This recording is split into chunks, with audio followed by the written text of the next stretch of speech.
What's cracking, Rap Dominance family? It's your boy and I'm back at it again with another video, and this video is going to be entitled Secrets of Mastering Your Flow and Delivery. So let's get it. Bam!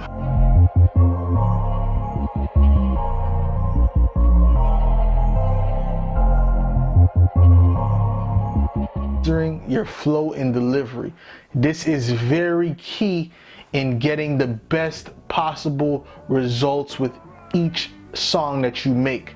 Okay, it's very important to have a good flow. So these tips are going to really help you to develop a flow, or by doing this enough, you'll be able to cultivate a skill of flowing. All right, because everything has to do with practice. The more practice you do, the more perfected that art will be, point blank period. We all know this. So the first secret that I have for you of mastering your flow and delivery will be to freestyle until you find that perfect flow. So what you want to do is you want to get in the booth and you want to record yourself over and over a few times using different flows. That way you can go back and listen to those different flows and pick the flow that works best for you. Okay, once you find that flow, you might pick out of 5 or 7 different takes.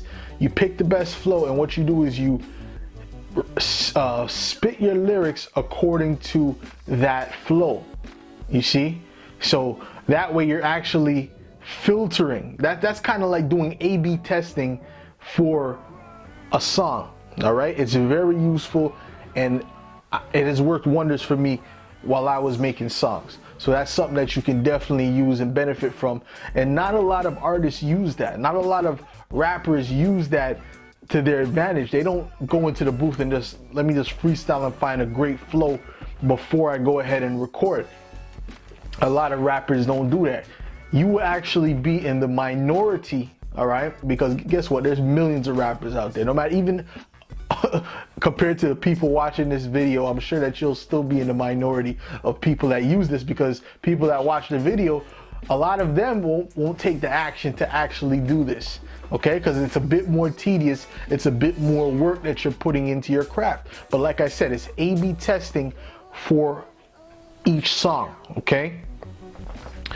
And that's extra work, but guess what? It will give you a better result. So that's number 2, all right?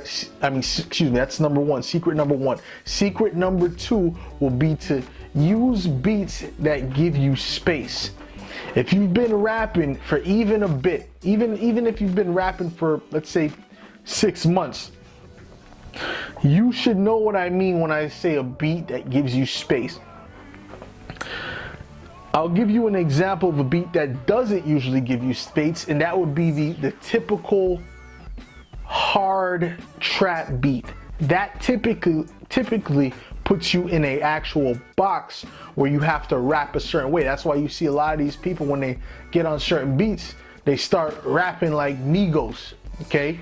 Because that beat kind of puts you in a box where you don't have enough room to actually flow and pause and do all these different things. You don't really have it has to be a constant, okay? So you want to get a beat that actually gives you room where you could, for example, I'm giving you those sounds so you can understand what I mean by that, okay? You want a beat that gives you room, a beat that you can actually, between each bar, you can fit in, you can fit in a flow that's flexible, okay? The more that you rap, the more that you freestyle with your friends or by yourself or whatever, you're gonna know what I mean when I say a beat that gives you room, a beat where you can breathe, a beat where you can actually flow how you want to flow, and you don't have to be constantly pressured, right, to stay within that small space that beat gives you. That's what I mean. Those beats are the easiest to flow on, okay? Specifically, usually it's slower beats. Usually slower beats give you a lot more room, okay? But there's still beats that are faster or medium speed that give you enough room, that give you a great amount of room. All right. Now, what I want to say for tip number 3, okay, which is important as well.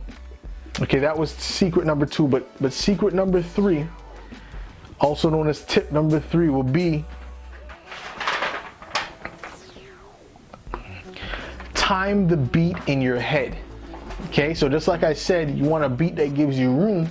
You also want to be able to time that beat in your head, to know when that bar ends, to know in your head, okay, this is when the kick is gonna come back.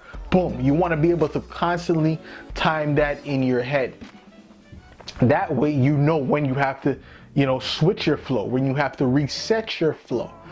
You have to know that. You have to understand and know when to reset your flow. Because if you reset your flow too early or too late, it's going to throw everything off. It's going to throw the whole vibe off.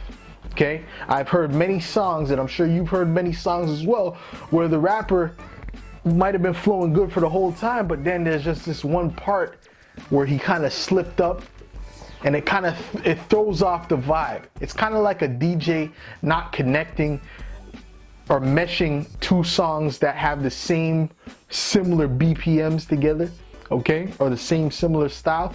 Like he's trying to go from jazz music to rock and roll, like things like that. It doesn't work, and it doesn't give a good vibe to the listener. It's not good to the ear. All right, so those are the 3 tips or 3 secrets that I'm giving you to mastering your flow. Those are 3 things that you can do right away. Okay, and if you do that, it definitely will help you to develop a great flow. Okay, so those are the things that you have to do. So with that, Rap Dominance family, what I need you to do is to subscribe, to hit the notification bell, and to leave a like and leave a comment, man. I'd like to hear from you guys, to get your feedback, any questions that you have. Leave a comment. Don't be shy. Till the next time, Rap Dominance family, I'm out.